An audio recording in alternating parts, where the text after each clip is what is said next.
إن الحمد لله نحمده ونستعينه ونستغفره ونعوذ بالله من شرور أنفسنا ومن سيئات أعمالنا. من يهد الله فلا مضل له ومن يضلل فلا هادي له. ونشهد أن لا إله إلا الله وحده لا شريك له. ونشهد أن سيدنا وحبيبنا ومولانا محمدا عبد الله ورسوله الذي أرسله بالحق بشيرا ونذيرا وداعيا إلى الله بإذنه وسراجا وقمرا منيرا. أما بعد فقد قال الله تعالى في كلامه المجيد وفي فرقانه القديم.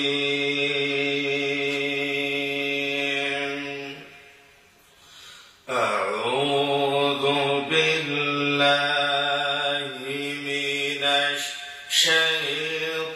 الشيطان الرجيم.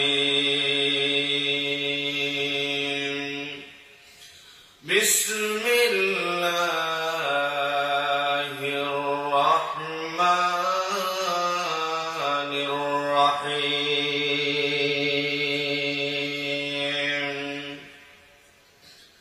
نحن نقص عليك نبأهم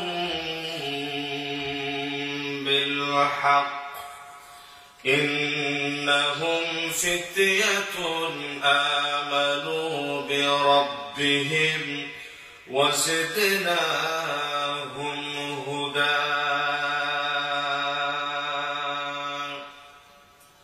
إن الله وملائكته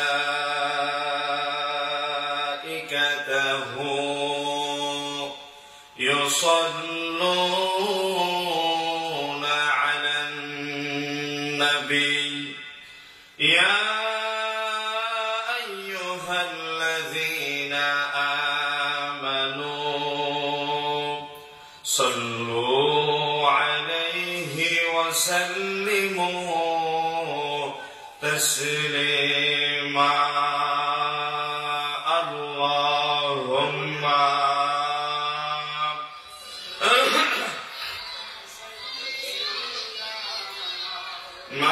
مولانا محمد وعلى آل سيدنا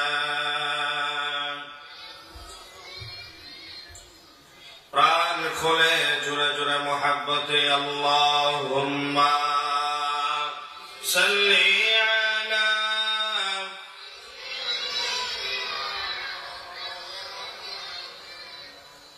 وعلى آل سيدنا.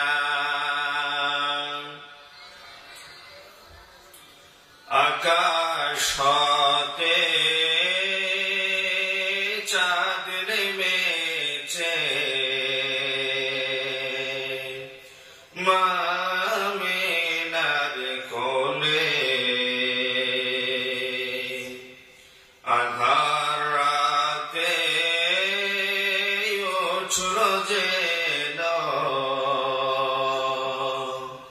চাঁদের চেরাগ জ্বলে চাঁদের চেরাগ জ্বলে। আল্লাহুম্মা সাল্লি আলা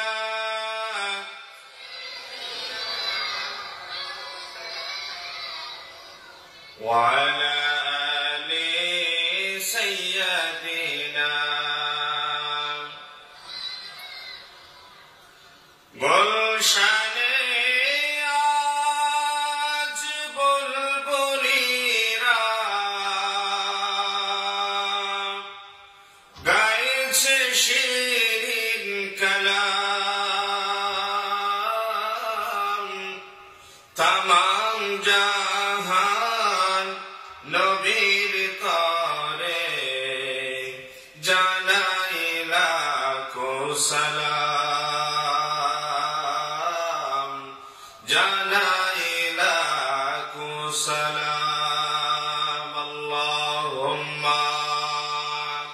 صل على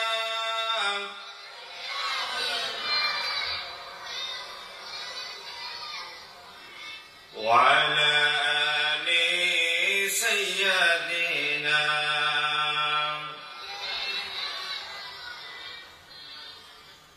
বাবুল ইসলাম চট্টগ্রামের পীর আউলিয়ার পুণ্যভূমি লোহাগাড়া উপজেলার পশ্চিম কলাউজান সমাজ কল্যাণ পরিষদের উদ্যোগে বিশাল সিরাতুন নবী সাল্লাল্লাহু আলাইহি ওয়াসাল্লাম মাহফিলে শ্রদ্ধাভাজন বরেণ্য সভাপতি মুআজ্জাজ আমন্ত্রিত হযরত উলামায়ে কেরাম, পার্শ্ববর্তী মসজিদ থেকে আগত খুদ্দামে মাসাজিদ, আইমায়ে মাসাজিদ, খুতাবায়ে আযম, বিভিন্ন স্তরের মাদ্রাসা স্কুলের সম্মানিত শিক্ষক বৃন্দ, স্কুল কলেজ মাদ্রাসা বিশ্ববিদ্যালয়ের সম্মানিত ছাত্র ভাইয়েরা, জাতির সেরতাজ পিতৃতুল্য মুরব্বিয়ানে আযম, সভ্যতা বিনির্মাণের কারিগর, ইতিহাস পরিবর্তনের অংশীদার সমবয়সী তরুণ যুবক কিশোর ভাইয়েরা, পর্দার আড়ালের মা ও বোনেরা, আসসালামু আলাইকুম ওয়া রাহমাতুল্লাহি ওয়া বারাকাতুহু। মহিয়ান গরিয়ান চিরন্তন শাশ্বত সুবিশাল আকাশ সুপ্রশস্ত জমিনের একচ্ছত্র অধিপতি, আমাদের সকলের খালেক মালিক রব্বুল আলামিন আহকামুল হাকিমিনের দরবারে কায়িমান বাক্যে সুজুদ এবং শুকর আদায় করছি, যিনি নির্ধারিত সময়ে কথা বলার, কথা শোনার, কোরআনুল কারীমের এই মাজমাকে সৌন্দর্যমণ্ডিত করার জন্য আমাদের মেধা, শ্রম, বুদ্ধি, বিচক্ষণতা সবটুকু আল্লাহর দ্বীনের পথে ঢেলে দেওয়ার মহান মনিব যে তৌফিক দান করেছেন, আমরা হৃদয় নিংড়ানো ভালোবাসা মিশ্রিত করে সকলেই হীনমন্যতা জেড়ে ফেলে দারাজ দিলে পড়ছি আলহামদুলিল্লাহ।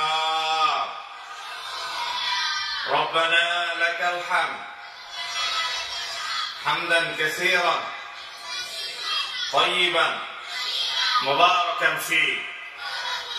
আমরা প্রশংসা করলাম কার? প্রশংসা পাওয়ার উপযুক্ত কে? আমাদের সকলের হায়াতের মালিককে। প্রশংসা করলে খুশি হয় কে? বেজার হয় কে? বেজার হয় কে? এটা আমাদের প্রশ্নের জবাব একটু ভুল হয়ে গেল।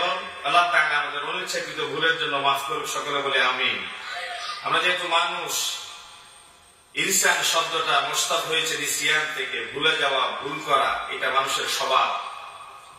আদম আলাইহিস সালাম 1000 বছর হায়াত থেকে তার সন্তান দাউদ আলাইহিস সালামকে 40 বছর দিয়ে দিয়েছিলেন। 960 বছর পরে মালাকুল মউত এসে যখন বাবা আদম আলাইহিস সালামের মুখোমুখি হলেন, তিনি বললেন আমার হায়াত আরো 40 বছর বাকি আছে। তিনি ভুলে গিয়েছিলেন তার সন্তান দাউদ আলাইহিস সালাম যে তিনি 40 বছর হায়াত দিয়ে দিয়েছিলেন। হাদিসে এসেছে এরপর থেকে বনি আদম কিয়ামত পর্যন্ত কথা, কাজ, ওয়াদা, প্রতিশ্রুতি ভুলে যায়, ভুল করে। অনিচ্ছাকৃত ভুল আল্লাহ তাআলা মাফ করে দেন। আলহামদুলিল্লাহ। আপনারা কেমন আছেন? সকলে ভালো আছেন?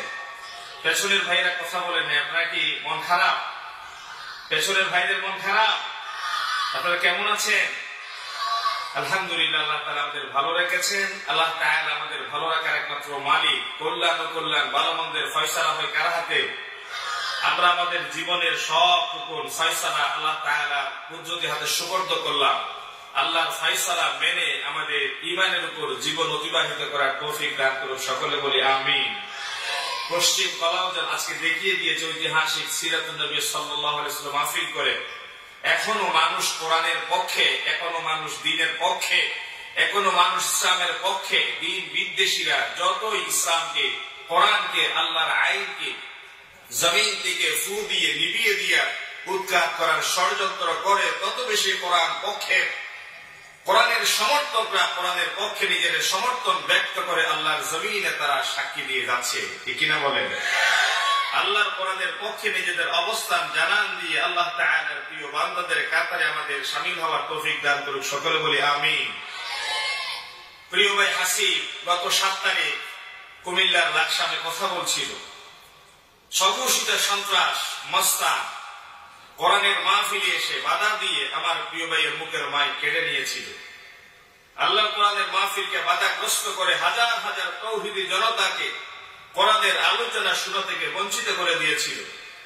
তাদের নাম আবার মুসলমানই নাম, তাদের জন্ম মুসলমান পরিবারে, তারা মৃত্যুর পরে স্বপ্ন দেখে একজন মসজিদের ইমামের জানাজার মাধ্যমে তাদের দাফন করা হোক। কথা ঠিক কিনা বলেন?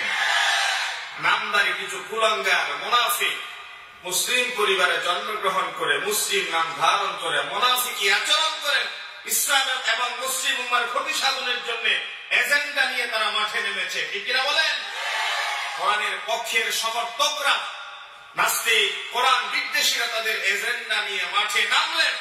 কোরআনের সমর্থকেরা তাদের এজেন্ডাকে দুমড়ে মুছড়ে দিয়ে আল্লাহর জমিন আল্লাহর আইন বাস্তবায়নের জন্য জীবন দিতেও তারা প্রস্তুত। ঠিক কিনা বলেন? এটা কোন রাজনৈতিক মঞ্চ নয়। রাজনৈতিক কথা বলার জন্য আমরা আসিও নাই। আমরা কথা বলতে চাই কোরআন থেকে। কোরআন কার কিতাব? কোরআন কার কিতাব? কোরআনের ভেতরে যা আছে তার ভেতরে কি কোনো সন্দেহ আছে? কোন ভুল আছে? সংশয় আছে? বিশুদ্ধতার মানদণ্ডে উচ্ছৃঙ্খল একটি কিতাব, তার নাম মহাগ্রন্থ আল কোরআন আল কারীম। 6666টি মতান্তর আয়াত, প্রত্যেকটা অক্ষর শব্দ সেন্টেন্স মহামহিম রব তার পক্ষ থেকে নাযিল করেছেন। শাইআন ফাশাইআন নাজমান ফানাজমান, ধীরে ধীরে 23 বছর নবী করিম সাল্লাল্লাহু আলাইহি ওয়াসাল্লামের নবুয়তি জীবনে 24,000 বার জিবরিল আমিনকে পাঠিয়ে বিশ্ব মানবতার হেদায়েতের মুক্তির কান্ডার হিসেবে তিনি দিয়েছেন। ঠিক কিনা জোরে বলেন? প্রিয় ভাইয়েরা, কোরআনুল কারীমের 114টা সূরার ভেতর থেকে 18 নম্বর সূরা সূরা আল কাহাফের 12 নম্বর আয়াত আপনাদের সামনে তেলাওয়াত করলাম। এই সূরা কাহাফের তেলাওয়াতকৃত আয়াতকে সামনে নিয়ে ঘণ্টাখানেক আপনাদের সামনে কথা বলতে চাই। আল্লাহর কোরআন, যার ভেতরে কোনো সন্দেহ নাই, যার ভেতরে কোনো ভুল নাই, যার ভেতরে মতদ্বৈততা নাই, হুবহু আল্লাহ রাব্বুল আলামিন তার নবীর উপর যে কিতাব নাযিল করেছেন সেই কিতাব এখনো পর্যন্ত অবিকৃত অবস্থায় পৃথিবীতে আছে, কিয়ামত পর্যন্ত অবশ্যই থাকবে।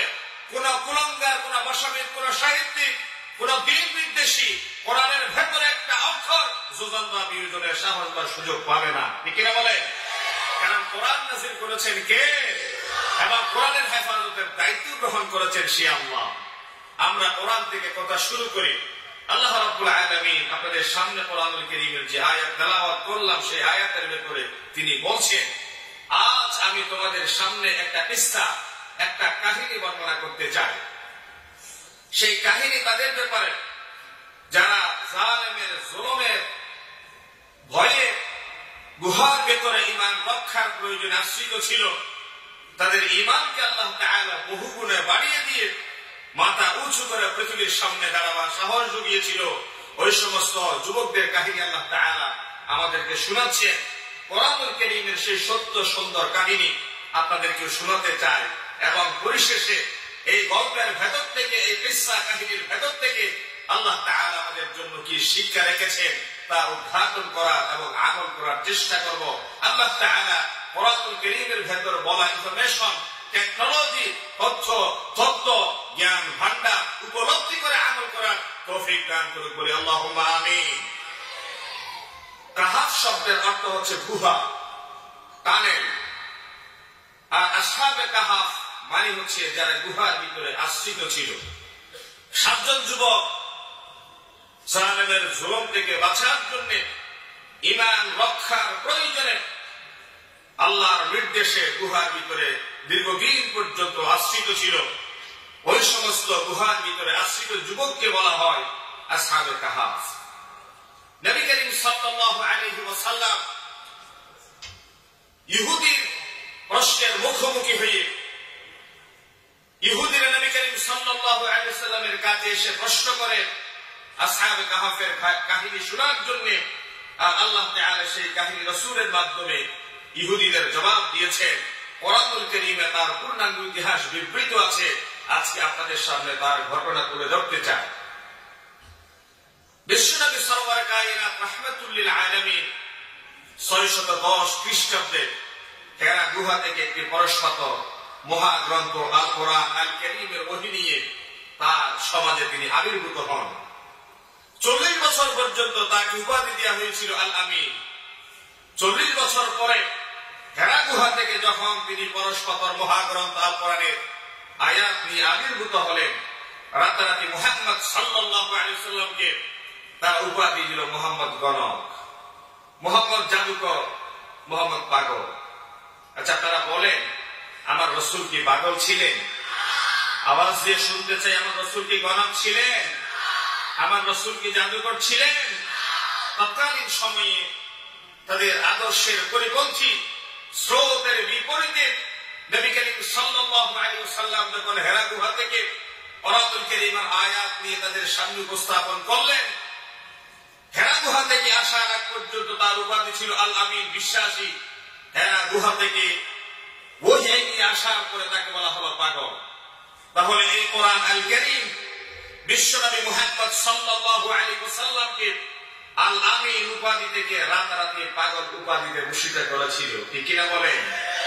বর্তমান সমাজেও যারা সত্যিকার অর্থে কোরআনের কথা বলে, সত্যিকার অর্থে কোরআনের দাওয়া প্রচার করে, নবী করিম সাল্লাল্লাহু আলাইহি ওয়াসাল্লামের উপর যে উপাধিগুলো তারা দিয়েছিল, ঠিক বর্তমান প্রেক্ষাপটে কাউকে পাগল উপাধি দে, কাউকে গণক উপাধি দে, কাউকে রাষ্ট্রদ্রোহী উপাধি দে, কারো মুখের মাইক কেড়ে দেওয়ার মাধ্যমে মাহফিলকে ভণ্ডুল পণ্ড করে দেওয়ার প্রচেষ্টা চালায়, ঠিক কিনা বলেন? কোরআনুল কারীম আল্লাহ রাব্বুল আলামিন বলছেন, وقال الذين كفروا لا تسمعوا لهذا القرآن والغوا فيه لعلكم تغلبون।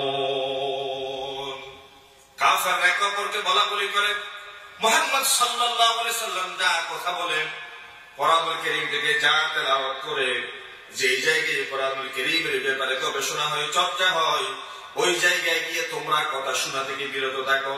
এবং সে যদি তার দলের তার সমর্থকদের নিয়ে কোন জায়গায় কোরআনের কথা বলার জন্য বসে যায়, চেষ্টা করো ওই প্রোগ্রামকে ভণ্ডুল করে দিতে, বন্ধ করে দিতে। আশা করা যায় কোরআনের মাহফিলকে বন্ধ করে দিতে গেলে পরে 10টা মাহফিলে 6টা হলেও তোমরা বন্ধ করে দিয়ে বিজয়ী হবে না। আউযুবিল্লাহ। চেষ্টা করে যাও, চেষ্টা করতে তো বাধা নেই। কোরআনের মাহফিল যদি 10টার ভিতরে 6টাও বন্ধ হয়, অন্তত 6টা প্রোগ্রামের হাজার হাজার জনতা কোরআনের মাহফিলের আলোচনা শোনা থেকে বঞ্চিত হবে, আর তাদেরকে দিন থেকে, মসজিদ মাদ্রাসা থেকে বঞ্চিত রাখা যাবে। এই এজেন্ডা তাদের আছে না নাই? কথা বলেন, আছে না নাই? সেই সময়ও ছিল, এই সময়ও আছে। তবে সেই সময় ছিল আবু জাহাল, সেই সময় ছিল উতবা, আর বর্তমান সময়ে আছে উতবা, সাইবা, আবু জাহালের নাতিপতি সালাসামান্ডা, ঠিক কিনা? নাম পরিবর্তন হয়েছে, কর্মকাণ্ডের ভিতরে কোনো পার্থক্য আছে? বিশ্বনবী সাল্লাল্লাহু আলাইহি ওয়াসাল্লামের সাথে ছিল আবু জাহাল, ফেরাউনের সাথে, মূসার সাথে ছিল ফেরাউন, ইব্রাহিমের সাথে ছিল নমরুদ। আর বর্তমান সময়ে আছে মাহফিল বন্ধ করে দেওয়ার মতো কিছু দুষ্কৃতিকারী, মুনাফিক, ভণ্ড, প্রতারক, ঠিক কিনা বলেন?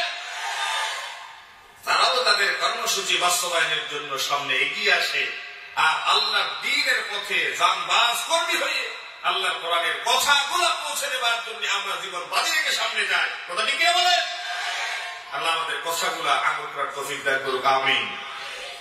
আসহাবে কাহফের সেই যুবক জালেমের জুলুম থেকে বাঁচার জন্য গুহার ভিতরে আশ্রয় নিল।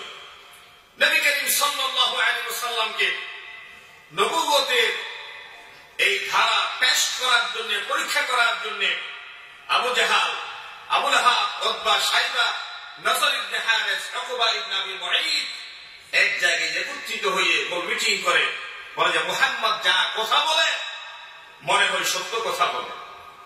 তার কথাগুলাকে থামিয়ে দেওয়া না গেলে পরে যেভাবে দিন দিন তার দল বাড়ি হচ্ছে, তার পেছনে জনসমর্থন বেড়ে যাচ্ছে, সময়ের ব্যবধানে আমরা ইতিহাস থেকে বিলুপ্ত হয়ে যাব। ডাইনোসর যেভাবে পৃথিবীর মানচিত্র থেকে বিলুপ্ত হওয়ার পথে, মুহাম্মদ সাল্লাল্লাহু আলাইহি ওয়াসাল্লামের মিশন যদি এখন থামিয়ে দেওয়া না যায়, তবে সময়ের ব্যবধানে আমরা যারা কোরআন বিদ্বেষী হয়তো বা আমরাও পৃথিবীর ইতিহাস থেকে বিলুপ্ত হয়ে যাব। এখন এই সময় মুহাম্মদকে থামিয়ে দিয়া তারা এজেন্ডা নিয়ে মুহাম্মদ সাল্লাল্লাহু আলাইহি সাল্লামকে পরীক্ষা করার জন্য একটা দল, একটা গ্রুপকে তারা প্রস্তুত করল। তারা বলল, মুহাম্মদ যা কথা বলে তার কথাগুলা সত্য কি মিথ্যা, তার উপর একটা প্রশ্ন আমরা ছুড়ে দিই। যদি প্রশ্নের জবাব দিতে পারে ধরে নিবে সত্য, যদি জবাব দিতে ব্যর্থ হয় আমরা তা এই দাওয়ার লাগাম টেনে ধরে তারা আমরা মাটির ভিতর পুঁতে ফেলবো, টেনে ধরবো, তার দাওয়াতি বিষয় বন্ধ করে দিব।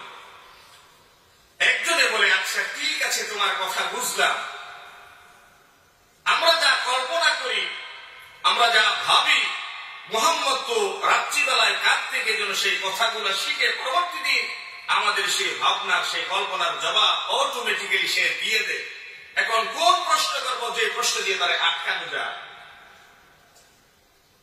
তারা ভাবল, মুহাম্মদ দাবি করে নবুয়তে, তিনি বলেন তিনি নবী, তিনি যে নবুয়তের দাবিদার, তিনি নবী কি নবী না সেটা যদি যাচাই করতে হয় তাহলে পূর্ববর্তী যারা নবী ছিল তাদের উপরে নাযিলকৃত আসমানী কিতাবে নিশ্চয় তার বৈশিষ্ট্যের ব্যাপারে কথা থাকবে।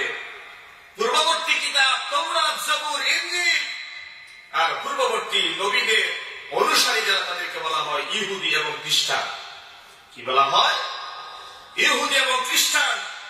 চলো আমরা ইহুদি এবং খ্রিস্টানদের বড় বড় পাদ্রী যারা আছে তাদের কাছে যাই, তাদের থেকে কিছু শিখে নি যে তাওরাত, জবুর, ইনজিলের ভিতর মুহাম্মদের ব্যাপারে কি বলা আছে, আর সঠিক জবাব যদি দিতে পারেন ধরে নিব তিনি সত্য নবী। আমরা মানি কি না মানি সেটা পরে দেখা যাবে।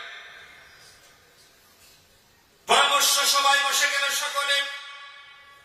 পূর্ববর্তী কিতাব তাওরাত, জবুর, ইনজিলের পণ্ডিত যারা আছে ইহুদি খ্রিস্টান, তাদের পাদ্রীরা, তাদের পণ্ডিত যত থাকে মদিনায়, তাদের বসবাস মদিনার জমিনে। ইহুদির পণ্ডিতের সাথে সাক্ষাৎ করতে হলে চলে যেতে হবে মদিনার জমিনে।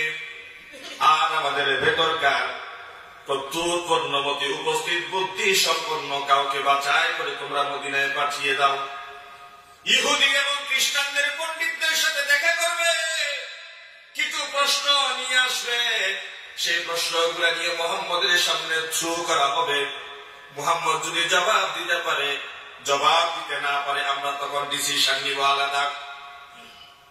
মদিনার জমিনে পাঠিয়ে দিলেন নসর ইবনে হারিস, উকবা ইবনে আবি মুঈদ দুজনকে ইহুদিদের পণ্ডিতের সাথে সাক্ষাৎকার নেওয়ার জন্য, প্রশ্ন শিখার জন্য পাঠিয়ে দেওয়া হলো। দুজন চলে গেল, পণ্ডিত তাদেরকে শিখিয়ে দিল মুহাম্মদ সাল্লাল্লাহু আলাইহি সাল্লাম সত্য নবী কি মিথ্যা নবী, সেটা যদি কষ্টি পাথরে যাচাই করতে হয় তাহলে তার সামনে তিনটা প্রশ্ন ছুড়ে দিবা। কয়টা প্রশ্ন? কথা বলে না কয়টা? তিনটা প্রশ্ন ছুড়ে দিবা। তিনটা প্রশ্নের জবাব যদি তিনি যথার্থই দিতে পারেন, পৃথিবীর জমিনে মুহাম্মদকে থামানোর মতো পৃথিবীর কোন শক্তি নাই। তিনটা প্রশ্নের জবাব দিতে যদি তিনি ব্যর্থ হন, মুহাম্মদের আদর্শকে সামনে টেনে নেবার কোন পাওয়ার খুঁজে পাওয়া যাবে না।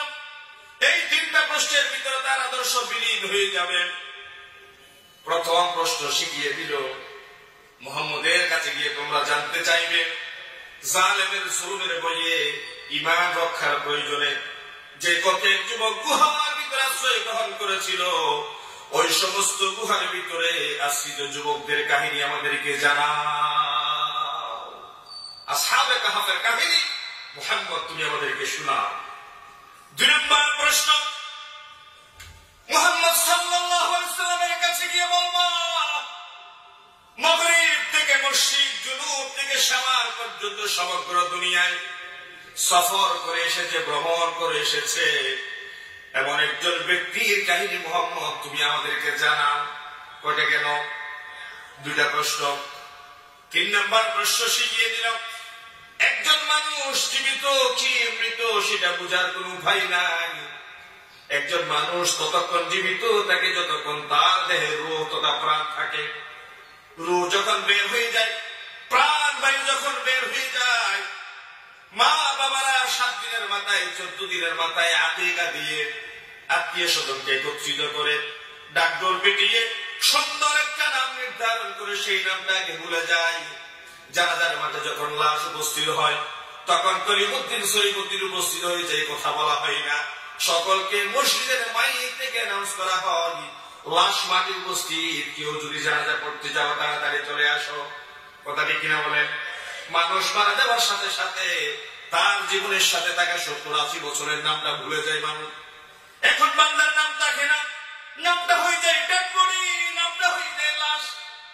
একজন মানুষ জীবিত থাকে ততক্ষণ যতক্ষণ প্রাণটা থাকে তার ভিতরে। প্রাণটা যদি বের হয়ে যায় তখন মানুষকে আর জীবিত বলা হয় না, তখন সে হয়ে যায় লাশ। আচ্ছা, মোহাম্মদের কাছে প্রশ্ন করবা, একজন মানুষ জীবিত কেউ মৃত সেটা নির্ণয় করা হয় রূহের মাধ্যমে, প্রাণের মাধ্যমে। আপাত মস্তক বডির ভিতরে প্রাণটা কোথায় থাকে, কিভাবে থাকে, ধরা যায় না, দেখা যায় না, স্পর্শ করা যায় না। এই প্রাণটা শরীরের কোন জায়গায় অবস্থিত? মুহাম্মদ সাল্লাল্লাহু আলাইহি ওয়াসাল্লাম যদি সত্যিকারের নবী হয়ে থাকেন, সুস্পষ্টভাবে তিনি এই প্রশ্নের জবাব দিতে পারবে। কয়টা প্রশ্ন?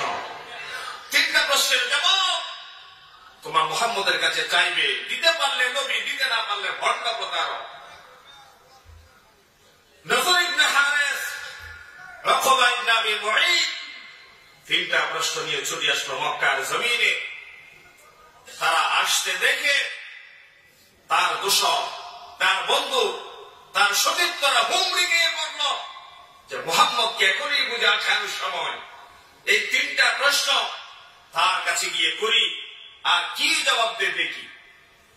2জনকে নিয়ে কোলে কাঁধে চড়ায় মুহাম্মদ সাল্লাল্লাহু আলাইহি ওয়াসাল্লামের কাছে গিয়ে বৈঠকে মিলিত হলেন। যেমনটা শিখে আসলো তেমনটাই ছুড়ে দেওয়া হলো প্রশ্ন 3টা। নবীজি সাল্লাল্লাহু আলাইহি ওয়াসাল্লাম 3টা প্রশ্ন ভালো করে শুনলেন। তিনি তো নিজের থেকে বানিয়ে কোনো কথা বলেন না। আল্লাহ রাব্বুল আলামিন যা ওহী নাযিল করেন আমার নবী তা জবাব দেন। মুহাম্মদ সাল্লাল্লাহু আলাইহি ওয়াসাল্লাম নিজের থেকে বানিয়ে একটা শব্দ কোনোদিন উচ্চারণ করেন না। কোরআনুল কারীম আল্লাহ রাব্বুল আলামিন চমৎকারভাবে তারই বর্ণনা দিয়েছেন। আমার নবী মুহাম্মদ সাল্লাল্লাহু আলাইহি ওয়াসাল্লাম ইমামুল আম্বিয়া, সাইয়্যিদুল আম্বিয়া, নিজের মন গড়া বিবেক প্রসূত কোনো কথা তিনি জবাব বলতে পারেন না। তিনি বললেন, জিবরিল আমিন যেহেতু প্রতিদিন আমার কাছে আসেন, প্রশ্নের জবাব তোমাদেরকে আগামীকাল দেয়া হবে। কখন? আগামীকাল প্রশ্নের জবাব দেয়া হবে। তিনি ভাবলেন, জিবরিল যেহেতু আমার কাছে প্রতিদিন আসেন, একদিন একাধিকবার আসেন, অবশ্যই তিনি আমার কাছে আসবেন আর আগামীকাল তোমাদের প্রশ্নের জবাব দেয়া হবে। কিন্তু দেখা গেল আগামীকাল জিবরিল আমিন আসে না, এরপর দিন আসে না, ডে আফটার টুমরো পরদিন আসে না।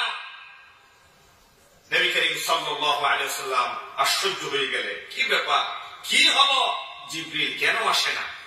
আর যারা প্রশ্ন দিয়ে গিয়েছিল তারা জবাব নেওয়ার জন্য ধারে ধারে গুড়গুড় করে, মুহাম্মদ তুমি না বলেছিলে আগামীকাল জবাব দিবা, কই প্রশ্নের জবাব তো পাই না। নবীজি কোনো জবাব দিতে পারেন না, পরদিন এসে জবাব দিতে পারেন না, পরদিন এসে জবাব দিতে পারেন না। একটা সময় আবু লাহাবের স্ত্রী উম্মে জামিল মুহাম্মদ সাল্লাল্লাহু আলাইহি ওয়াসাল্লামকে বলে দিল, মুহাম্মদ তোমাকে না বলছি আমরা, তোমার উপর নিশ্চয়ই কোন ভূত কোন জিন চেপেছে, সেই ভূত সেই জিন এখন তোমাকে ছেড়ে ভাগছে। নাউজুবিল্লাহ বলতে ইচ্ছা করলো না?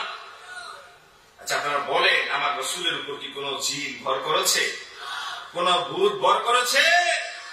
তিনি হচ্ছেন সাইয়্যিদুল আম্বিয়া, ইমামুল আম্বিয়া, যার হাত দিয়ে আল্লাহ তাআলা প্রথম জান্নাতের কড়া নাড়বে, যার হাত দিয়ে প্রথম জান্নাতের দরজা খুলবে, কবর থেকে প্রথম কাপড় পরিহিত অবস্থায় উত্থিত হবে। সমস্ত আম্বিয়া আলাইহিমুস সালাম লাস্তু হুনাকুম লাস্তু হুনাকুম বলার পরে সাইয়্যিদুল আম্বিয়ার কাছে যাবে। তিনি আল্লাহর আরশের ডান পাশে সাতটি সিজদায় থাকবেন। আল্লাহ তাআলা বলবেন, ইরফা রাসাকা ইয়া মুহাম্মদ, ইশফা তুশাফা, সাল তু'তা, মস্তক উত্তোলন করুন। আজকে আপনার কাঁদার সময় নয়, আপনি যা চাইবেন, যা সুপারিশ করবেন, আপনার পক্ষ থেকে প্রত্যেকটা সুপারিশ মঞ্জুর করা হবে। আল্লাহু আকবার। মক্কার জমিন থেকে রাতের আঁধারে বের করে দিয়েছিল। খানে কাবাকে সামনে রেখে আপনি বলেছিলেন, হে খানে কাবা, তোর নিষ্ঠুর সন্তানেরা যদি নির্দয় বাবা আমাকে বের করে না দিত, শপথ তোমাকে ছেড়ে মদিনায় কখনো হিজরত করতাম না। নবীজি সাল্লাল্লাহু আলাইহি ওয়াসাল্লাম একজন মাত্র সঙ্গী আবু বকরকে সাথে নিয়ে তিনি জন্মস্থান ছেড়ে মদিনায় চলে গিয়েছিলেন। যে মক্কার জমিনে শৈশব কেটেছে, যে মক্কার জমিনে কৈশোর কেটেছে, যে মক্কার জমিনে যৌবন কেটেছে, একে একে 52টি বসন্ত তিনি কাটিয়েছেন। সেই নারীর টানে থাকা মক্কার জমিন ছেড়ে রাতে রাতারে তিনি চলে যেতে বাধ্য হয়েছিলেন। নবীজি সাল্লাল্লাহু আলাইহি ওয়াসাল্লাম দুনিয়ার জমিনে যেই ব্যথা পেয়েছেন, কষ্ট পেয়েছেন, তামাম ব্যথা যন্ত্রণা ভুলিয়ে দেওয়ার জন্য আল্লাহ রাব্বুল আলামিন কোরআনের আয়াত নাযিল করেছেন, ওয়ালাল আখিরাতু খায়রুল লাকা মিনাল উলা ওয়ালাসাউফা ইউ'তিকা রাব্বুকা ফাতারদা। আল্লাহু আকবার।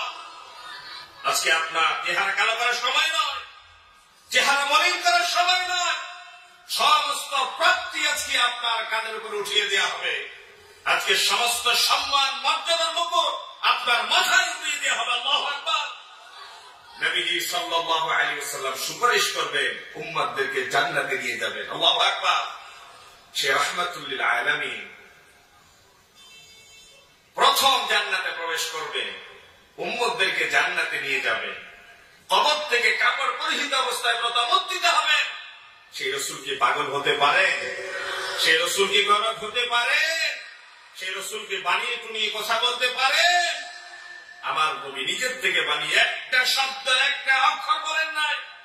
কোরআনুল কারীম আল্লাহ রাব্বুল আলামিন বলছেন, ওয়ালাউ তাকাওয়ালা আলাইনা বা'দাল আকাওয়িল লাআখাযনা মিনহু বিল ইয়ামিনি সুম্মা লাকাতা'না মিনহুল ওয়াতীন। নবীজি সাল্লাল্লাহু আলাইহি ওয়াসাল্লাম নিজের থেকে বানিয়ে একটা শব্দ যদি কোরআনুল কারীমের ভিতরে যোজন কিংবা বিয়োজনের চেষ্টা করতেন, আমি আল্লাহ তার ডান হাত ধরে ফেলতাম, তার গর্দানের পেছনের মোটা রক্তটা কেটে ফেলে দিতাম। আল্লাহু আকবার। ওয়াতীন শব্দের অর্থ হচ্ছে গর্দানের পেছনের মোটা রক্ত, যে রক্তটা কাটা পড়লে পরে মানুষ মারা যায়। তাহলে কোরআনুল কারীম এমন একটি কিতাব, যে কিতাবের ভিতরে আল্লাহ ছাড়া পৃথিবীর কোন নবী এবং রাসূলের একটা অক্ষর, একটা শব্দ পর্যন্ত যোজন কিংবা বিয়োজন করা হয় না। কোরআনুল কারীমের এই আয়াত তার পক্ষে চূড়ান্ত দলিল। প্রিয় ভাইয়েরা, মুহাম্মদ সাল্লাল্লাহু আলাইহি ওয়াসাল্লামকে বলা হলো জবাব দাও। তিনি বললেন আগামীকাল দেয়া হবে। আর আগামীকাল তো জিবরিল আসে, এরপর দিন আসে না। উম্মে জামিল এসে বলে, মুহাম্মদ তোমার ভূত তোমাকে ছেড়ে পালিয়েছে, তোমার জিন তোমাকে ছেড়ে ভাগছে। মুহাম্মদ সাল্লাল্লাহু আলাইহি ওয়াসাল্লাম অজর দ্বারায় কান্নাকাটি করলেন, খুব কষ্ট পেলেন। একদিন নয়, 2 দিন নয়, লাগাতার 15 দিন পর্যন্ত ওহীর দ্বারা বন্ধ ছিল। কয়দিন? 15 দিন। 15 দিন পরে জিবরিল আমিন এসে হাজির হয়ে গেলেন। নবী করিম সাল্লাল্লাহু আলাইহি ওয়াসাল্লাম এমন খুশি হয়ে গেলেন, ভাষায় প্রকাশ করা যায় না, ভাবে বোঝানো যায় না। 15 দিন পরে ওহী নিয়ে আসলেন, একাকী তিনি আজকে আসলেন না। অন্যদিন ওহী নিয়ে একাকী আসতেন। আজকে আমার নবীর সান্ত্বনা দেওয়ার জন্য 70,000 নূরের তৈরি ফেরেশতাদের সাথে নিয়ে আসলেন। আল্লাহু আকবার। শুধু তাই নয়, প্রিভিয়াস কোরআনুল কারীমের আয়াত নাযিল হতে একটা আয়াত, দুইটা আয়াত, ছোট্ট একটা সূরা, আল্লাহ রাব্বুল আলামিন নবীজি সাল্লাল্লাহু আলাইহি ওয়াসাল্লামকে সান্ত্বনা দেওয়ার জন্য ছোট্ট একটা সূরা দিয়ে পাঠান নাই, 1-2টা আয়াত দেন নাই, লাগাতার 110 খানা আয়াত সম্বলিত পরিপূর্ণ একটা সূরা দিয়ে বিশেষ মর্যাদা সহ জিবরিল আমিনকে পাঠিয়ে দিয়েছে। জিবরিলকে পেয়ে মহা খুশি হয়ে গেলেন। বিশ্বনবী সাল্লাল্লাহু আলাইহি ওয়াসাল্লাম ইস্তেকবাল জানালেন, জিবরিল ইস্তেকবাল জানালেন রাসূলকে। যে জিবরিলের সাথে প্রতিদিন সাক্ষাৎ হতো, একাধিক সাক্ষাৎ হতো দিনে। 23 বছর নবুয়ত জীবনে 24,000 বার যে জিবরিল এসেছে, হিসাব করে দেখেন একদিনে কতবার, পরে 1 বছরে কতবার সাক্ষাৎ হয়েছে। আল্লাহ রাব্বুল আলামিনের হাবিব পেরেশানি দূরীভূত করলেন, প্রশ্ন করলেন, 15 দিন কেন তুমি আসো নাই? ইহুদির বাচ্চারা মনে মন প্রশ্ন করেছে, আমাকে যা করো নাই কষ্ট আমার হয়েছে, কষ্ট জর্জরিত হয়ে গেলাম। 110 খানা আয়াত, 70,000 নূরের তৈরি ফেরেশতা ইস্তেগফার জানানোর পরে নবীজি সাল্লাল্লাহু আলাইহি ওয়াসাল্লাম জিবরিলকে পাশে বসালেন, জানতে চাইলেন কেন 15 দিন আল্লাহ তাআলা ওহী পাঠান নাই, আমার আল্লাহ কেন অভিমান করেছে, কেন রাগ করেছে, আমি তো বুঝতে পারি নাই। জিবরিল আমিন এখন বলা শুরু করলেন, আপনি যখন ইহুদিদের প্রশ্নের জবাব দিতে যাচ্ছিলেন, 3টা প্রশ্ন আপনার প্রতি তারা ছুড়ে দিল, আপনি নবী তাদেরকে জবাব দিয়েছিলেন, তোমাদের প্রশ্নের জবাব দেওয়া হবে আগামীকাল। কখন? আগামীকাল। কিন্তু আগামীকাল বলার ভিতরে আপনি বলেন নাই ইনশাআল্লাহ। কি বলেন নাই? ইনশাআল্লাহ। বিস্ময়কর ব্যাপার, আমরা আমাদের কথায় সবসময় কি ইনশাআল্লাহ বলি? ইনশাআল্লাহর পাওয়া, ইনশাআল্লাহর গুরুত্ব কত ব্যাপক, ইনশাআল্লাহর পরিধি কত বিস্তৃত দেখে রাসূলুল্লাহ ইনশাআল্লাহ বলেন নাই দেখে লাগাতার 15 দিন পর্যন্ত ওহীর দ্বারার উপর আল্লাহ সিলসিলা করে দিলেন।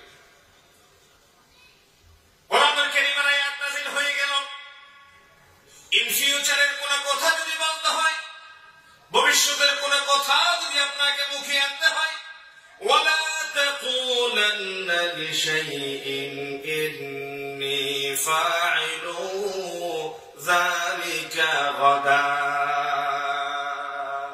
ইল্লা আইয়াশা আল্লাহ। আল্লাহু আকবার। ইন ফিউচারে ভবিষ্যতের কোন কথা যদি বলতে হয়, অবশ্যই আপনার কথা ভেতরে আপনি বলবেন ইনশাআল্লাহ, যদি আল্লাহ চান। পৃথিবীর সমস্ত শক্তি, মহাশক্তি, পরাশক্তি, ক্ষমতাধররা যদি চায়, আমার আল্লাহ যদি না চায়, সেটা কি হতে পারে? আর আমার আল্লাহ যদি চান, পৃথিবীর কেউ যদি না চায়, তা জমিনে হবেই হবে, কেউ তা প্রতিরোধ করতে পারে না। কথা ঠিক কিনা বলেন?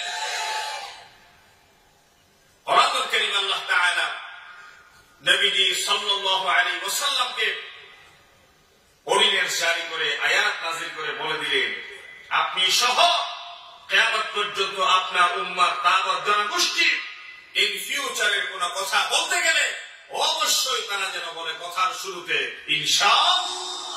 যদি কথার শুরুতে ইনশাআল্লাহ বলতে ভুলে যায় কি হবে?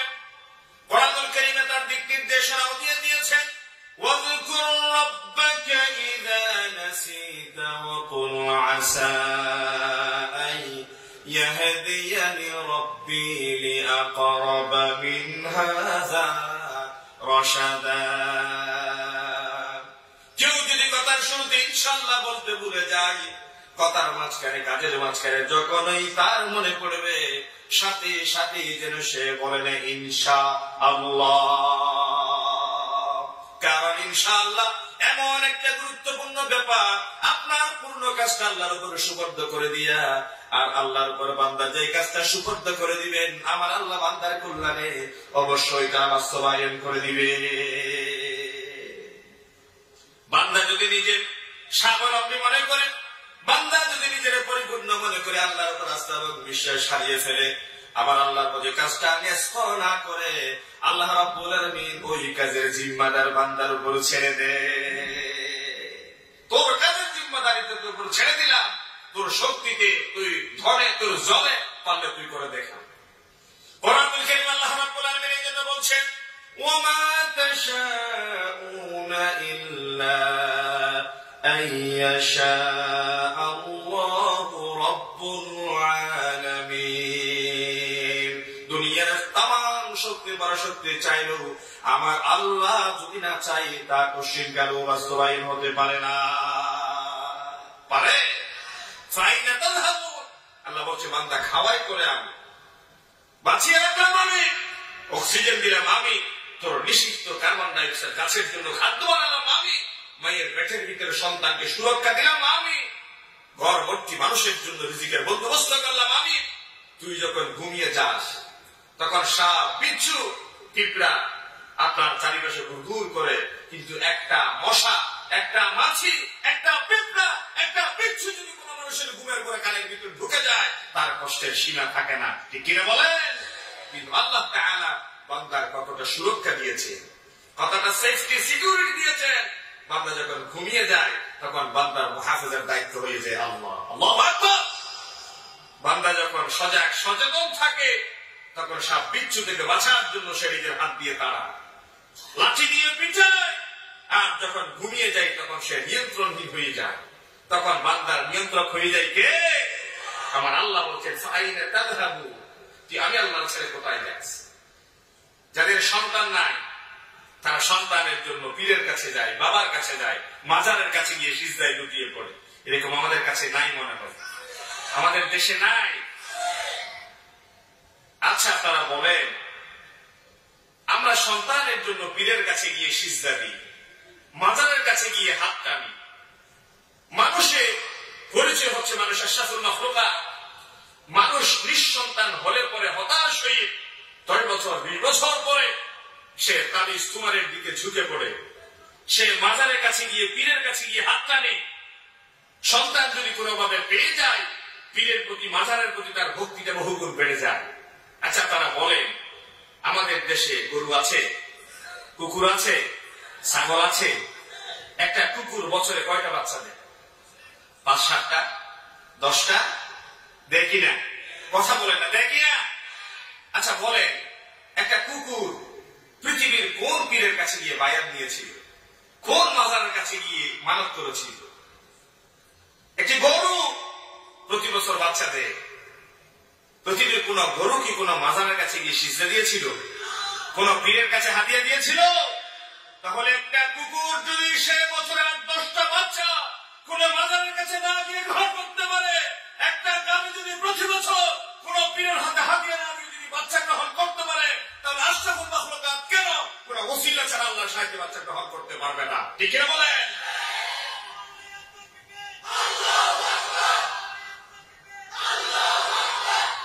পৃথিবীর মানুষের মায়ের পেটে সন্তান দিয়া মালিককে, সর্বময় ক্ষমতার একমাত্র মালিককে, মানুষের ভাগ্যের জায়গা ঘুরিয়ে দেন কে? সে আল্লাহর সাহায্য ছাড়া বাঁচার কোন উপায় আছে? মানুষ ঘুমিয়ে পড়লে তার নিয়ন্ত্রক হয়ে যান আল্লাহ। আর নওমাহুল মাউত, ঘুম হচ্ছে মৃত্যুর ভাই। একজন মানুষ মারা যাওয়ার ঘুমানোর পরে তিনি নাক ডাকেন, ঘুমে কথা বলে, আবুল তাবুল বকতে থাকেন, অনেক সময় স্ত্রীকে ডিভোর্সও দিয়ে দেন। এই কথা তার নিয়ন্ত্রণের বাইরে বলে ফুকাহায়ে কেরামরা ফতোয়া দিয়েছেন, ঘুমের ঘরে কেউ যদি 3 তালাক নয়, এর চেয়ে বেশি তালাক দেয়, তার স্ত্রীর উপর তালাক পতিত হবে। যেহেতু রুফিআল কালাম আনিস সবিয়্যি ওয়াল কালম ওয়াল মাজনুন, শিশুর উপর শরীয়ত নাই, ঘুমন্ত মানুষের উপর শরীয়ত নাই, পাগলের উপর শরীয়ত নাই। তাহলে আল্লাহ তাআলা আপনার আমার ঘুমের ঘরে যখন আমরা নিয়ন্ত্রণহীন হয়ে যাই আর আল্লাহ নিয়ন্ত্রক বনে যান, আর ঘুম থেকে উঠার পরে ঘুমের ঘরে যে আল্লাহ আমার নিয়ন্ত্রণ নিয়েছিলেন, ঘুম থেকে উঠার পরে সর্বপ্রথম সে আল্লাহর বিরুদ্ধে আচরণ করে, আমরা কলম দিয়ে লিখি, কোর্টে গিয়ে সাক্ষী দিই, মুখ দিয়ে স্লোগান করি। ঠিক কিনা বলেন? আপনি যখন মুখ দিয়ে চিৎকার করে মানব রচিত মতবাদের আদর্শ প্রতিষ্ঠার পক্ষে স্লোগান করেন, আল্লাহ চাইলে মুহূর্তের ভিতরে আপনার কণ্ঠের সে আওয়াজ ফেলে দিতে পারে। আপনি যে হাত দিয়ে নারীর সৌন্দর্য, প্রাকৃতিক সৌন্দর্যের উপর লেখালেখি করেন, আপনি বস্তুবাদী চিন্তাশীল হয়ে আল্লাহ তাআলার অস্তিত্বকে ভুলে যান, সে আল্লাহ চাইলে আপনাকে 16 আনা ব্রেনকে 14 আনা করে দিয়ে ল্যাংটা পাগল বানিয়ে দিতে পারে। পারেন কিনা? তাহলে ফাইনা তাযহাবুন, আল্লাহ বলছেন বান্দা তুই আমার ছেড়ে কোথায় যাস? আলাইসা আল্লাহু বিকাফিন আবাদা, আমি কি তোর জন্য যথেষ্ট নই? তোর মাটির ভিতরে বীজ বপন করলি একটা, আর ঘরবর্তী মানুষের জন্য রিজিকের বন্দোবস্ত করে দিলাম আমি আল্লাহ। পুকুরে মাছ চাষ করলি 1 কেজি, কিন্তু তোর পাড়া পড়শিদের জন্য সুদা করে উদর ফুর্তি করে খাওয়ার মতো করে পুরো পুকুর মাছের ব্যবস্থা করে দিলাম আমি আল্লাহ। কথা ঠিক কিনা বলে? প্রিয় ভাইয়েরা আমার, মানুষ যখন ভুলে যায় ইনশাআল্লাহ বলতে, যখনই তার মনে পড়ে সে যেন বলেন ইনশাআল্লাহ। কারণ আল্লাহ রাব্বুল আলামিনের উপর বান্দা যখন তার কাজের সুগন্ধের বার ছেড়ে দেয়, আল্লাহ রাব্বুল আলামিন তখন বান্দার ওই কাজটা যথার্থ রূপে তিনি আঞ্জাম দিয়ে দেন। আর আল্লাহর জিম্মাদারিত্বে যখন কোনো কিছু চলে যায়, বান্দা নির্বিকার থাকলেও আল্লাহ বান্দার সফলতা দিয়ে দেয়। সন্তুষ্ট হয়ে যায়, পৃথিবীর কোন শক্তি তার কোনো ক্ষতি করতে পারে না। আর পৃথিবীর তাবর শক্তি যদি কারো পক্ষে চলে যায়, আমার আল্লাহ যদি নারাজ হয়ে যায়, পৃথিবীর লাঞ্ছনা গঞ্জনা থেকে কেউ তারে বাঁচাতে পারে না। জামালপুরের ডিসি তার অফিসের এক কাজের মেয়ে নিয়ে সে কুকর্ম করেছে রুমের ভিতরে করা কুকর্ম আল্লাহর ইচ্ছা হয়েছে তারা লাঞ্ছিত করা, এই জন্য দুনিয়াব্যাপী ছড়িয়ে দিয়েছে। কথা ঠিক কিনা বলেন? মানুষ গোপন কক্ষে আলাদা রুমে মাটির ভেতরে ছাদের উপরে নিজের নিয়ন্ত্রণের ভিতরে গিয়ে অন্যায় অপকর্ম করে। আর আল্লাহ যদি কাউকে লাঞ্ছিত করতে চান, অপমানিত করতে চান, তখন তার গর্তের ভেতর থেকে বাইরের মানুষের সামনে তার উলঙ্গ করে ছাড়ে। ঠিক কিনা বলে? কথা শেষ করি আমরা কথা। প্রিয় ভাইরা আমার, বিশ্বনবী সাল্লাল্লাহু আলাইহি ওয়াসাল্লামের উপর 110 খানা আয়াত বিশিষ্ট 70,000 ফেরেশতা দিয়ে বিশাল একটা সূরা পাঠিয়ে দিলেন। বিশ্বনবীর মনের কষ্ট লাঘব করলেন। যে সূরার মাধ্যমে নবীর মনের ব্যথা দূরীভূত হয়ে গেল, যে সূরার মাধ্যমে 15 দিনের কষ্ট লাঘব হয়ে গেল, এই সূরার ভেতরে উম্মতে মুহাম্মদের জন্য কি লাভ আছে সেটা জানার দরকার আছে না নাই? আল্লাহ রাব্বুল আলামিনের হাবিব বলেছেন, এই যে কোরআনুল কারীমের 18 নম্বর সূরা বনী ইসরাঈলের পরের সূরা মারইয়ামের আগের সূরার ভেতরে সূরা কাহফের প্রথম 10টা আয়াত কেউ যদি মুখস্থ রাখতে পারে, কিয়ামতের আগে ভয়ঙ্কর যেই ফিতনা বনী আদমের সামনে দাঁড়িয়ে যাবে, ওই ফিতনার নাম হচ্ছে দাজ্জালের ফিতনা। বিশ্বনবী বলেছেন, কেউ যদি সূরা কাহফের প্রথম 10 আয়াত তেলাওয়াত করে, আল্লাহ রাব্বুল আলামিন দাজ্জালের ফিতনা থেকে ওই উম্মারে বাঁচিয়ে দিবে। শুধু তাই নয়, কেউ যদি জুমার নামাজের দিন সূরা কাহফ তেলাওয়াত করে, বিগত একটা সপ্তাহে তার হাত দিয়ে, মুখ দিয়ে, নাক দিয়ে, শরীরের অঙ্গ প্রত্যঙ্গ দিয়ে যা কিছু সগীরা গুনাহ, ছোট ছোট পাপ সংঘটিত হয়েছে, একদিনের সূরা কাহফ তেলাওয়াতের ভেতরে বিগত একটা সপ্তাহ 7 দিনের সগীরা গুনাহ সমূহ আল্লাহ তাআলা মাফ করে দেন। প্রিয় ভাইরা আমার, কিয়ামতের ময়দানে সূর্য যখন মাথার কাছাকাছি চলে আসবে, পায়ের নিচে সমগ্র দুনিয়া তামা হয়ে যাবে, মগজ টকবক করে সিদ্ধ হবে, নাকের ছিদ্র দিয়ে কানের ফুটো দিয়ে মগজগুলো গড়িয়ে গড়িয়ে পড়বে, তৃষ্ণার্ত বনী আদম তৃষ্ণা নিবারণের জন্য গড়িয়ে পড়া মগজগুলো চেটে চেটে খাবে, জিহ্বাটা লম্বা হয়ে নাভি পর্যন্ত নেমে যাবে।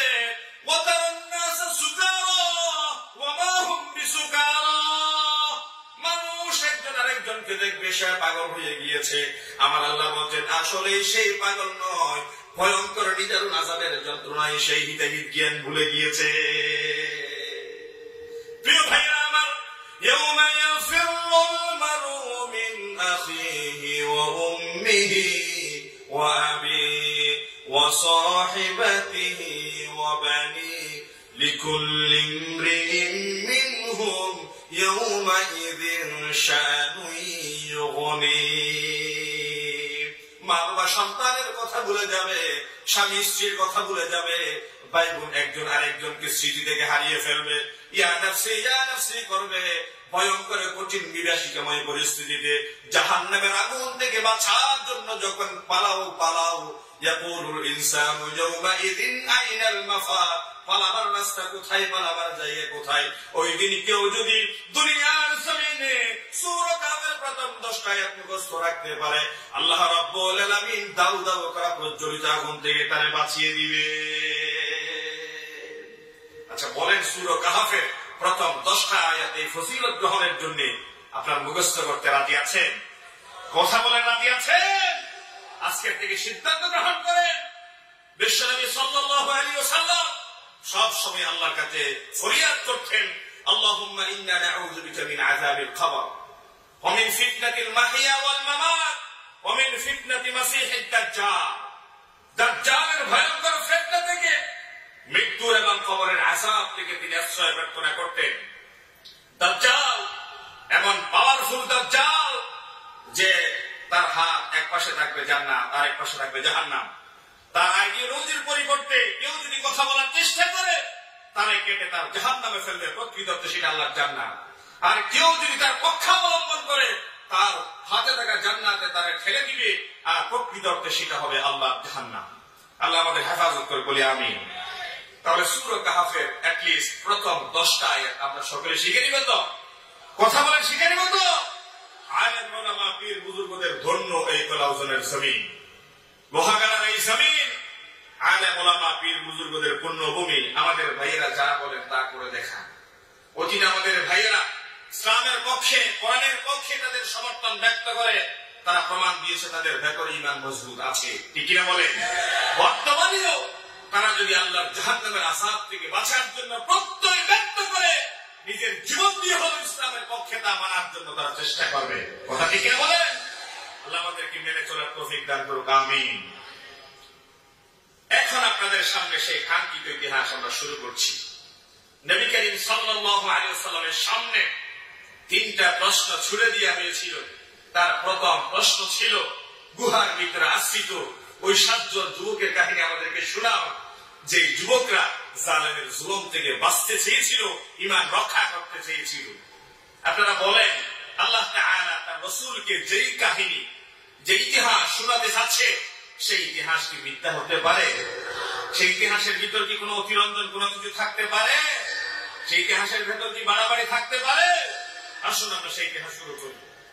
নাহনু নাকুসসু আলাইকা নাবাহুম বিল হক ইন্নাহুম ফিতয়াতুন আমানু বিরাব্বিহিম ওয়া জিদনাহুম হুদা। 15 দিন পরে আপনার কাছে আমি ওহী পাঠাচ্ছি। শুনুন, আপনার সামনে আমি সত্য সুন্দর ইনসাফপূর্ণ একটা কিসসা, একটা কাহিনী শুরু করছি। ওই সমস্ত যুবকের কাহিনী যারা জালেমের সামনে দাঁড়িয়ে যখন কথা বলছিল, ও জিদনাহুম হুদা, হেদায়েতের উপর তাদের দৃঢ়তা মজবুতিকে আমি আল্লাহ আরো কঠিনতম ইস্পাত সম মজবুত করে দিয়েছিলাম। সুবহানাল্লাহ। যুবকেরা এমন একটা দেশের বাসিন্দা ছিল, যে দেশের বাদশা ছিল জালেম। জালেম তার দেশব্যাপী এই হুকুমত জারি করেছিল, বাঁচতে যদি চাও, থাকতে যদি চাও, আমার প্রধানকে অনুসরণ করে এক আল্লাহর বিশ্বাসকে পদভূমিত করে কুফরি মতবাদের উপর থাকতে হবে। দেশের সকল নাগরিক, সকল অধিবাসী তার ফরমান মেনে নিল। বেঁকে বসল 7 জন যুবক। এই 7 জন যুবক বলছে, আমরা জীবন দিতে জানি, ঈমান দিতে জানি না, ঠিক কিনা বলেন?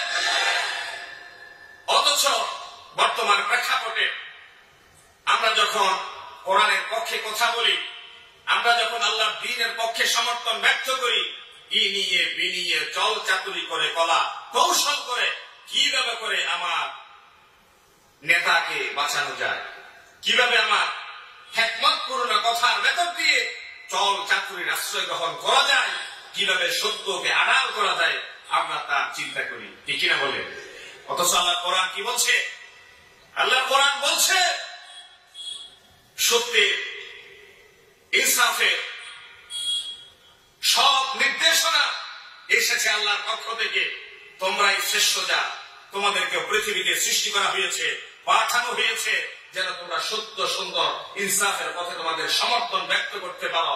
কুনতুম খায়রা উম্মাহ, তোমরাই শ্রেষ্ঠ জাত। তা'মুরুনা বিল মা'রুফ ওয়া তানহাউনা আনিল মুনকার, তোমরা সৎ কাজের আদেশ দিবা, অসৎ কাজ থেকে জাতিকে বাঁচিয়ে রাখবা। আমার নবী সাল্লাল্লাহু আলাইহি ওয়াসাল্লাম ইসলামকে, এই কোরআনের বিধানকে একটা নির্দেশের জায়গায় তিনি পৌঁছিয়ে দিয়েছিলেন। আমার নবী ইসলামকে, কোরআনের বিধানকে অর্ডারের জায়গায় তিনি পৌঁছিয়ে দিয়েছিলেন। আজকে আমরা সংখ্যাগরিষ্ঠ মুসলমানের দেশে আমার নবীর পৌঁছিয়ে দিয়া ইসলামকে নির্দেশের জায়গা থেকে আমরা অনুরোধের জায়গায় নিয়ে এসেছি। উদাহরণ দিলে বুঝবেন কিভাবে। আমরা এই মাহফিলের আঞ্জাম দিতে গিয়ে, একটা ধর্মীয় কোন অনুষ্ঠান করতে গিয়ে প্রশাসনের কাছে অ্যাপিল করি, আবেদন করি, দরখাস্ত লিখি। আমরা পশ্চিম কলাউজার সমাজ কল্যাণ পরিষদের উদ্যোগে একটা কোরআনের মাহফিলের আয়োজন করতে যাচ্ছি। মেহেরবানি করে, দয়া করে আপনি যদি সেই প্রোগ্রামে অনুমতি দিয়ে আমাদের বাধিত করে। লেখা হয় কি হয় না? কথা বলে না, হয় কি হয় না? নবী করিম সাল্লাল্লাহু আলাইহি ওয়াসাল্লাম বলছেন এটা হবে, এটা হবে না। আমার রাসূল যা হবে বলে আল্লাহ তাআলা তা হালাল করে দেন, আমার রাসূল যা হবে না বলছেন আল্লাহ তা হারাম করে দেন। মদিনায় গিয়ে নবী করিম সাল্লাল্লাহু আলাইহি ওয়াসাল্লাম ইসলামকে পৌঁছিয়ে দিয়েছিলেন নির্দেশের জায়গায়। আজকে আমার নবীর রক্ত মাখা কান্দার শহীদরা সেই ইসলামকে ভুলণ্ঠিত করে অনুরোধের জায়গায় নিয়ে এসেছি। কথা ঠিক কিনা? মর্যাদা ইজ্জত আপনার উপর একটা কলঙ্ক লেপন করে দিয়েছি, অথচ আমরা নামে মুসলমান, অথচ দাবিদার ইসলাম। আমরা এই ধর্মের একজন গর্বিত অংশীদার, এটা মনে করি। আল্লাহ দরবারে কতটুকু আমরা গ্রহণযোগ্যতা পেতে পারি, আল্লাহ দরবারে কতটুকু আমরা এই ধর্মের অনুসারী কাতারে থাকতে পারি, সেটা মৃত্যুর পর বিবেচনায় দেখা যাবে। বেঁচে থাকার পরে আমরা জিহাদ জিহাদ জিহাদ চাই, লাঠি দেখলে আমরা নাই, এই স্লোগানে আমরা এখন বিশ্বাসী হয়ে গিয়েছি। আমার রাসূল ইসলামকে নিয়ে গিয়েছিলেন নির্দেশের জায়গায়, আর আমরা এখন আল্লাহ রাসূলের নির্দেশের জায়গায় এসে ইসলামকে অনুরোধের জায়গায় নিয়ে ইসলামকে কলঙ্কিত করে ছাড়তে দিয়ে করি নাই। কথা ঠিক কিনা বলেন? মান রাআ মিনকুম মুনকারান ফালইউগাইয়িরহু বিয়াদিহি ফাইন লাম ইস্তাতি' ফাবিলিসানিহি ওয়া ইন লাম ইস্তাতি' ফাবিকলবিহি ওয়া যালিকা দাফুল ঈমান। নবীজি বলেছেন ইসলামের প্রথম সারির অনুসারী তারা সমাজে অন্যায় অপকর্ম হতে দেখলে পরে হাত দিয়ে পরিবর্তন করে দেই যারা। প্রথম সারি ঈমানদারদের পরিচয় এই বৈশিষ্ট্য। প্রিয় ভাইয়েরা, 7 জন যুবক জাতির সামনে ডেকে বসল, আমরা ঈমান দিব না, জীবন দিতে রাজি। জালেম বাদশা ঘোষণা করল থাকতে হলে তার নির্দেশ মেনে থাকতে হবে, থাকতে হলে কুফরির চিন্তা মাথায় নিয়ে থাকতে হবে। আর যুবকেরা সিদ্ধান্ত নেয় আমরা বাঁচবো ঈমান নিয়ে, যদিও দেশান্তরিত হতে হবে। যুবকেরা বাদশার সামনে দাঁড়িয়ে গেল। বাদশা তাদেরকে প্রশ্ন করে, সমগ্র দুনিয়া ব্যাপী আমার নির্দেশনা মেনে নিল, সকল অধিবাসী আমার কথা মেনে নিল, তোমরা কেন বেঁকে বসলা? কোরআনুল কারীম আল্লাহ রাব্বুল আলামিন তাদের বেঁকে বসার কথা উল্লেখ করে বলেছেন, ওয়ারাবাতনা আলা কুলুবিহিম ইয কামু ফাকালু রাব্বুনা রাব্বুস সামাওয়াতি ওয়াল আরদ লান নাদ'উ মিন দুনিহি ইলাহান লাকাদ কুলনা ইযান শাতাতা। জালেমের সামনে যখন দাঁড়িয়ে তারা কথা বলছিল, আল্লাহ রাব্বুল আলামিন বলছেন ওয়ারাবাতনা আলা কুলুবিহিম, তাদের অন্তরের ভিতরে আমি আল্লাহ ঈমানকে মজবুত করে দিয়েছিলাম। লান নাদ'উ মিন দুনিহি ইলাহা, আমার আল্লাহ ছাড়া যদি অন্য কোন রবের দিকে, অন্য কোন মাবুদের দিকে মস্তক ঝুঁকানোর জন্য তোমরা আমাদেরকে বাধ্য করো, জীবন দিয়ে দিব, তারপরে কলিজার ভিতরে থাকা ঈমান দিতে রাজি হব না। আল্লাহু আকবার। তোমরা যারা আমাদেরকে মৃত্যুর ভয় দেখাও, তোমরা যারা আমাদেরকে ধর্মান্তরিত করার ভয় দেখাও, পাশ্চাত্য সভ্যতা কৃষ্টি কালচার আমাদের উপর চাপিয়ে দেওয়ার জন্য তোমাদেরকে চল চাতুরি শয়তান ফন্দি পলসি করে আমাদের উপর চাপিয়ে দেয়, আমরা আমাদের জীবনের ঝুঁকি, আমরা আমাদের জীবনের এই রিস্ক আমাদের বুক পকেটে নিয়ে ঘুরি। ঠিক কিনা বলেন? আমরা জীবনের উপর মৃত্যুর ঝুঁকি নিতে চাই। আমরা সেই জন্য হযরত হুসাইন রাদিয়াল্লাহু তাআলা কারবালার প্রান্তরে ইয়াজিদের সেই নির্দেশনা যদি তিনি মেনে নিতেন, তাহলে তিনি বেঁচে থাকতে পারতেন। হযরত হুসাইন বলছে, কারবালার প্রান্তরে হুসাইন যদি আজকে মাথা উঁচু করে ইয়াজিদের নির্দেশনা মেনে নিয়ে ফিরে যায়, তাহলে সমগ্র মুসলিম মিল্লাতের কর্তা দ্বিখণ্ডিত হয়ে যাবে। ঠিক কিনা বলেন? আজকে ফরাদপুরে একজন হুসাইনের কর্তা যাবে, কিয়ামত পর্যন্ত সমগ্র মুসলিম মিল্লাতের কর্তা উঁচু হয়ে থাকবে। ইসলাম জিন্দা হতা है हर কারবালা के बाद। তারা সেই দিন হযরত হুসাইনের গর্দানকে শরীর থেকে দ্বিখণ্ডিত করার মাধ্যমে ধরে নিয়েছিল। ইসলামকে তারা ফরাদপুরে দাফন করে দিয়েছে। তারা বুঝতে পারে নাই হযরত হুসাইনের শরীর থেকে ঝরে পড়া প্রতিটি রক্তের ফোঁটা থেকে লক্ষ লক্ষ হুসাইন জন্ম নিয়েছে। বিশ্বব্যাপী ইসলামের বিপ্লব কায়েম হয়েছে, তারা সেদিন বুঝতে পারে নাই। ঠিক আছে?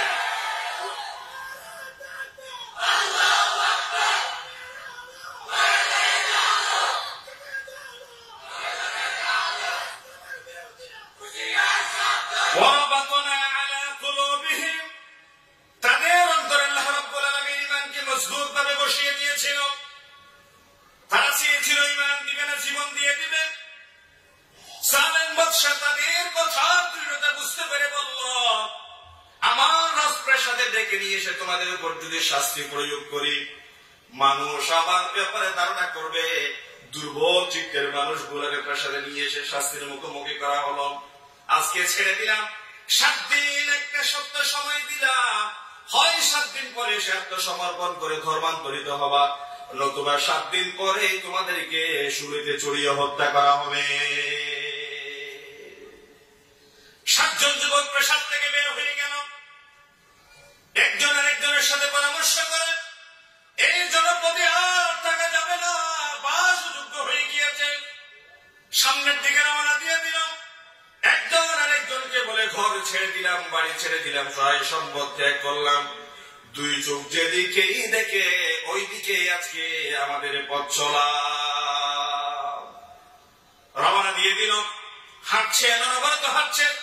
যেতেই যেতে অনেক দূর পর্যন্ত গিয়ে পেছনে একজনে ফিরে দেখে একটা কুকুর তাদেরকে অনুসরণ করছে। প্রাণের সপ্তগুণ শক্তি দিয়ে, শরীরের সপ্তগুণ শক্তি দিয়ে কুকুরকে তাড়াবার জন্য তারা প্রাণান্তকর প্রচেষ্টা চালালো।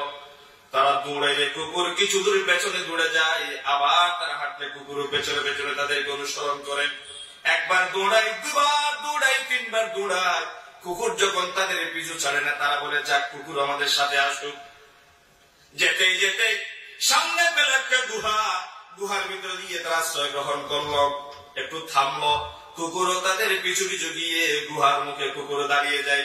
জিহ্বাটা বের করে দিল, 2টা পায়ের উপরে বসে সামনের 2টো পা খামের মতো থামের মতো করে খাম্বার মতো করে দাঁড়া করিয়ে দিল। চোখ 2টো বড় বড় করে কুকুর তাদের দিকে দেখে আছে। কুকুর গুহার ভিতরে প্রবেশ করে আল্লাহ রাব্বুল আলামিনের দরবারে ফরিয়াদের 2টো হাত ছেড়ে দিয়ে বলেন, ইযা আওয়াল ফিতিয়াতু ইলাল কাহফি ফাকালু রাব্বানা আতিনা মিন লাদুনকা রাহমাতাও ওয়া হায়্যি লানা মিন আমরিনা রাশাদা। রাব্বানা আতিনা মিন লাদুনকা রাহমা, হে আমার রব আল্লাহ, জালেমের জুলুম থেকে পালিয়ে আসলাম, গুহার ভিতরে আশ্রয় গ্রহণ করলাম। ওয়া হায়্যি লানা মিন আমরিনা রাশাদা, আমাদের জন্য তুমি সত্য সুন্দর একটা পথের ব্যবস্থা করে দাও, আমাদেরকে সুরক্ষা দাও, নিরাপত্তা দাও। তুমি আল্লাহ ছাড়া কেউ আমাদেরকে নিরাপত্তা দিতে পারে না, সুরক্ষা দিতে পারে না। তারা দোয়া করলো, আমার আল্লাহ রাব্বুল আলামিন সাথে সাথে তাদের দোয়া মঞ্জুর করে কোরআনের আয়াতের ভিতরে সেই কথা রাসূলকে জানিয়ে দিলেন, ফাদরাবনা আলা আযানিহিম ফিল কাহফি সিনিনা আদাদা। আল্লাহ তাআলা বললেন, তারা আল্লাহর দরবারে ফরিয়াদ করলো, তারা তো এখন মজলুম। আর এখন কি 3 ব্যক্তির দোয়া ফেরত হয় না? মজলুম, মুসাফির, মা বাবা। মজলুম আল্লাহর দরবারে যে জমিন থেকে হাত তোলে, পৃথিবীর কোন ফেরেশতাকে আল্লাহ তাআলা মজলুমের দোয়া তার দরবারে নিয়ে যাওয়ার জন্য ব্যবহার করেন। আল্লাহ নিজ কুদরতিকারী মজলুমের দোয়া শুনে নেন। আল্লাহু আকবার। আল্লাহ রাব্বুল আলামিন বলছেন, মজলুম ব্যক্তির আমার দরবারে হাত তুলল, দোয়া কবুল হয়ে গেল, মঞ্জুর হয়ে গেল। তাদের দোয়া এভাবে কবুল করলাম। স্বাভাবিক মানুষ ঘুমালে পরে চোখ 2টো বন্ধ হয়ে যায়, চোখে ঘুম আসে। ঘুম আসে কিসে?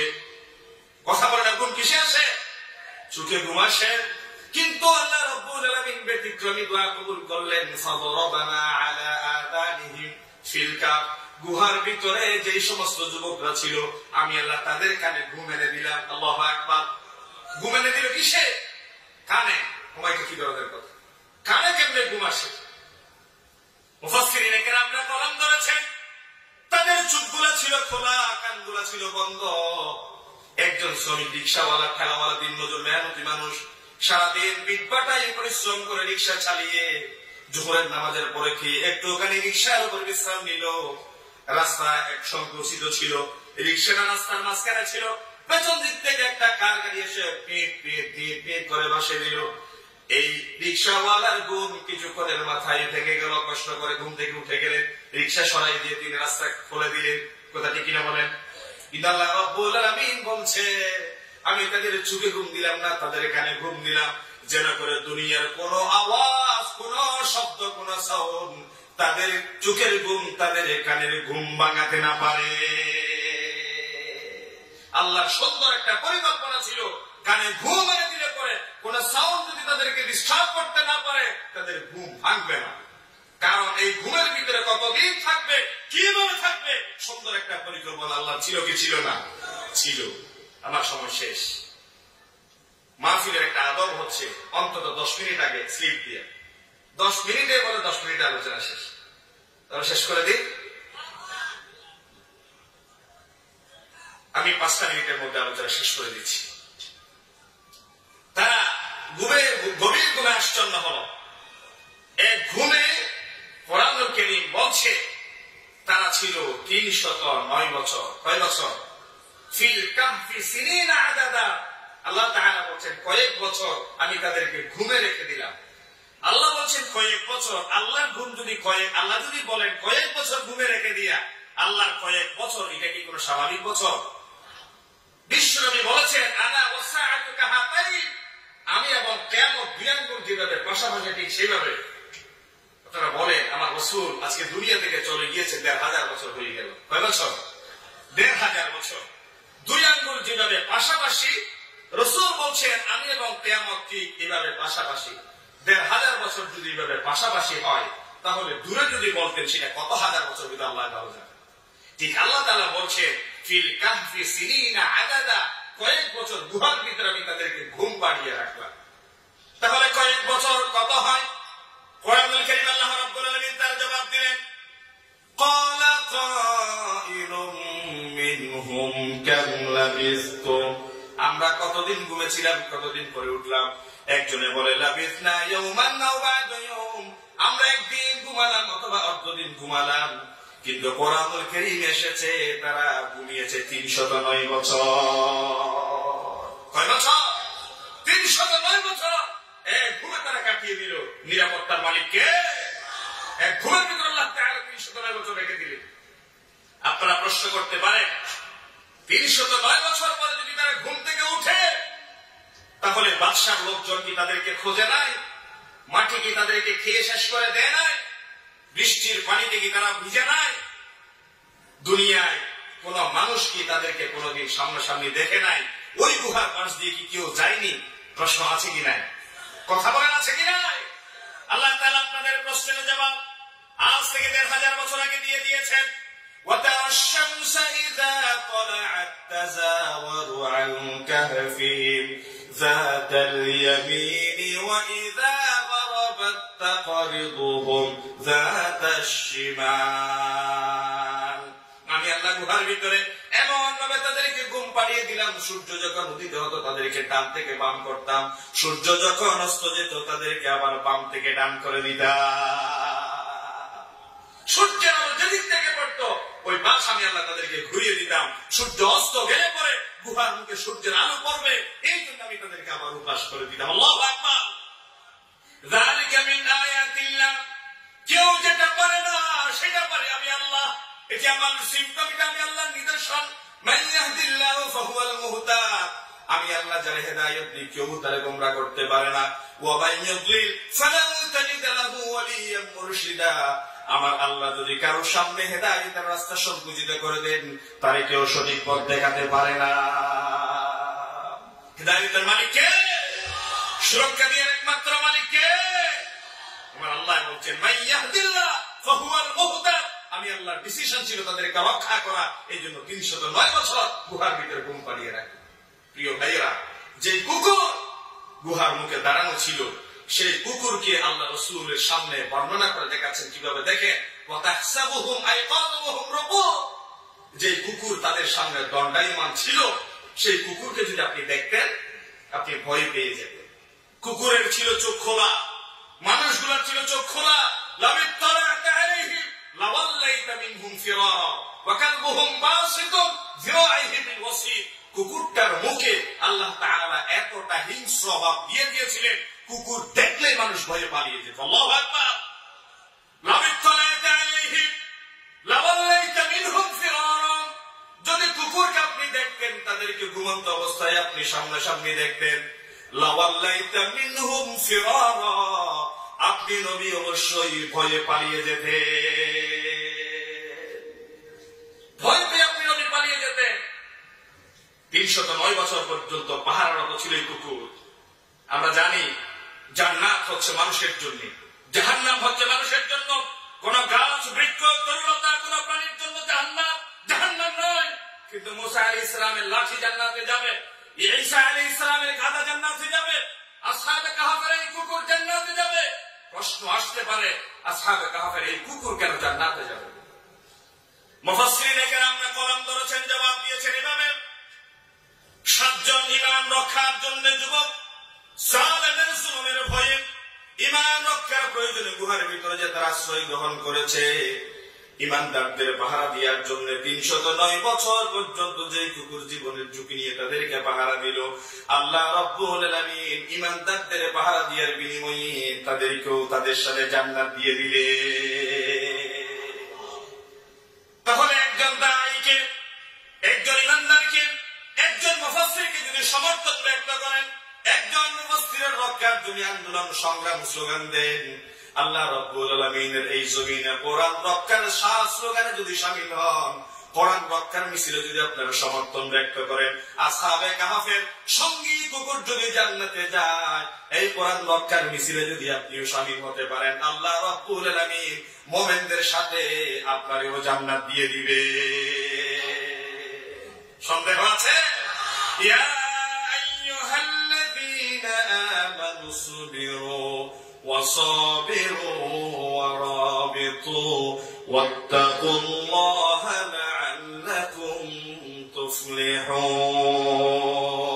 রাত জেগে যারা পাহারা দিবে, ঈমানদার মুত্তাকিদের কোরআন প্রেমিকদেরকে যারা পাহারা দিবে, আল্লাহ রাব্বুল আলামিন রাত জেগে থাকা ওই চক্ষুকে জাহান্নামের আগুনের জন্য হারাম করে দিবে। প্রিয় ভাইরা, আসুন কোরআন মানি, কোরআন বুঝি, কোরআনের সমাজ গঠন করি, কোরআন ভিত্তিক আমাদের জীবন পরিচালনা করার আল্লাহ তৌফিক দান করুক। সকলে বলি আমিন। আমার আজকের মাহফিল ছিল সাতকানিয়া।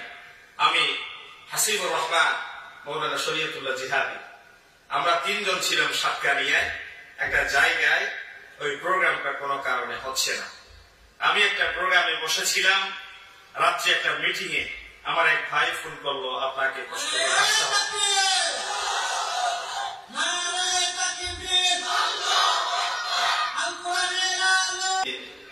কোরআনের কথা বলে, কোরআনের পক্ষে স্লোগান দিয়ে নিজের অবস্থান ব্যক্ত করে ইতিমধ্যে তিনি সমাদৃত হয়েছেন। আল্লামা আবুল বশর হেলালি সাহেব, তিনি ইতিমধ্যে আমাদের মঞ্চে এসে উপস্থিত হয়েছেন।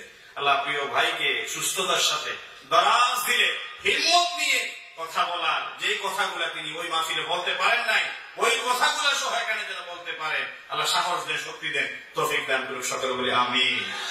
আপনাদের দোয়া চাই, আপনাদের সহযোগিতা চাই।